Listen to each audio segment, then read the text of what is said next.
Super super super super glowing mind blowing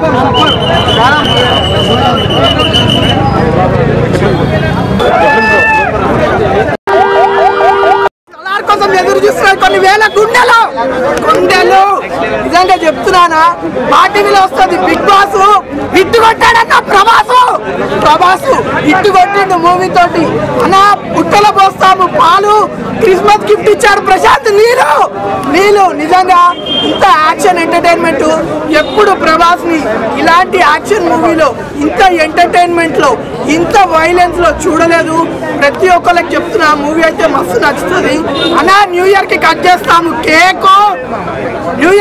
చేస్తాము cake Salaar తో రికార్డులన్నీ break బాగుంది. Most violent men call one man most violent బాగుంది. ఇచ్చారు Prabhas congrats the entire team super hit movie. Prithviraj acting ఎలా ఉంది? పృథ్వీరాజ్ కూడా బాగుంది. తెలుగు డబ్బింగ్ తెలుగు వాయిస్ కూడా బాగా చెప్పారు. మెయిన్లీ ప్రభాస్ ఇంకా పృథ్వీరాజ్ మధ్య కెమిస్ట్రీ కూడా బాగా తీశారు. ఒకళ్ళని నీట్ గా చూపించి ఇంకొకళ్ళని వైలెంట్ గా చూపించి బట్ ఓవరాల్ చూపించడం cinematography DOP art direction technical గా అయితే మూవీ అయితే చాలా ఫెంటాస్టిక్ గా ఉంది. ప్లాట్ పరంగా they could have done better but Prabhas సినిమాకి ఏముంది ప్రభాస్ కనిపిస్తే చాలు కదా స్క్రీన్ గా. సినిమా అయితే సూపర్ హిట్.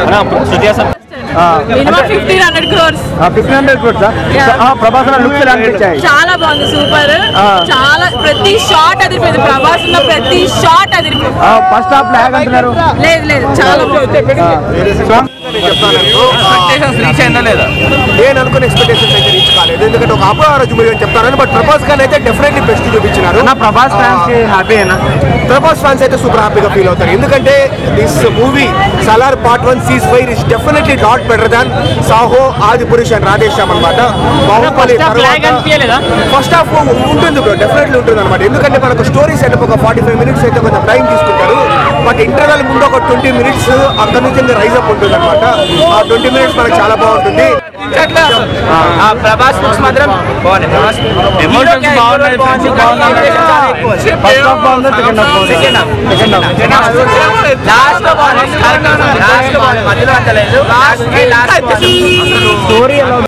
వేరియేషన్స్ అయితే చాలా బాగున్నాయి. ఇలా ఒకటి అర్థమైనప్పుడు ఇంకోటి వస్తుంది.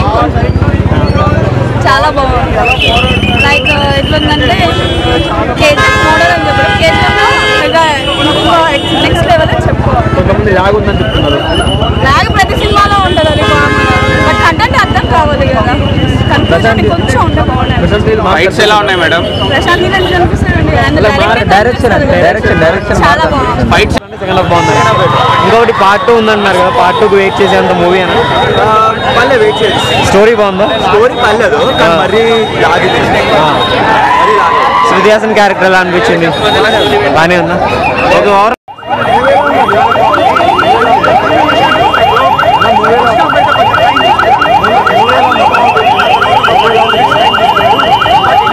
మనసులో అనుకున్నా బయట చెప్పలే కానీ 100 కోట్లు కాదు 1000 కోట్లు ఇచ్చిన కానీ తక్కువే. ప్రభాస్ 100 కోట్లు తీసుకుంటుండే నేను కూడా అనుకున్నా. ఒక హీరోకి 100 కోట్లు ఇవ్వడం అవసరమా? 10 మంది హీరోలు పెడతారు కదా, వస్తారు కదా, 10 సినిమాలు తీసుకోవచ్చు కదా అనుకున్నా. కానీ 100 కోట్లు కాదు భయ్యా, 1000 కోట్లు ఇచ్చినా తక్కువే. ఎందుకంటే ఒక ప్రొడ్యూసర్ 100 కోట్లు పెడితే ఆయన హీరో పెడితే 1000 కోట్లు సంపాదిస్తున్నాడు. 1000 కోట్లు పెట్టుబడి పెడితే 1,00,000 కోట్లు సంపాదిస్తున్నాడు. అలాంటప్పుడు ఇవ్వడంలో తప్పు లేదు కదా అని చెప్పేసి ఈ సినిమా చెప్తుంది నాకు. సారీ అన్న, ఏమనుకోవద్దు. గతంలో నేను అనుకున్నా 100 కోట్లు ఇవ్వడం అవసరం ఒక హీరోకి, ఒక ప్రభాస్ అనుకున్నా. కానీ నేను సారీ నేను ఎంత తీసుకుంటున్నా. ఎందుకంటే ఫుల్ డబ్బులు పోయా లెక్క పెట్టుకోవాలా, చచ్చిపోవాలా. చాలా అదృష్టవంతుడు. ఎందుకంటే బాహుబలి మించిన సినిమా రాదు లేదు అనుకున్నాం. నేను కూడా అనుకున్నా. ఎందుకంటే చాలా సినిమాలు బాహుబలి సినిమా తర్వాత చాలా సినిమాలు పోయినాయి. బాహుబలి మించిన సినిమా రాదు లేదనుకున్నాం. కానీ దానికి మించిన సినిమా వచ్చింది. అయితే చాలా మంచి ఎలివేషన్స్ అయితే గూస్ బంప్స్ అసలు మెయిన్ ఎలివేషన్స్ గురించి చెప్పాలా. అసలు ప్రభాస్ అన్న ఎక్కడ దగ్గర కొన్ని సీన్లు ఆపుతాడనమాట ఫ్రెండ్. అయితే అవిగానే అమ్మ మాట గురించి కూడా కట్టుబాటి కొన్ని ఫైట్ చేయకుండా అయితే అబ్బా అసలుకి చెప్పకూడదు. సెకండ్ హాఫ్ మాత్రం ఫిక్స్ ర్యాంపులు ఉందన్నమాట. లాస్ట్ ఎండ్ స్క్రీన్స్ కూడా చూడండి. ఎందుకు వీళ్ళు పెద్ద శత్రువులు అయితే ఏం కథ అనేది అయితే చాలా బాగుంది సినిమా అయితే మంచిగా.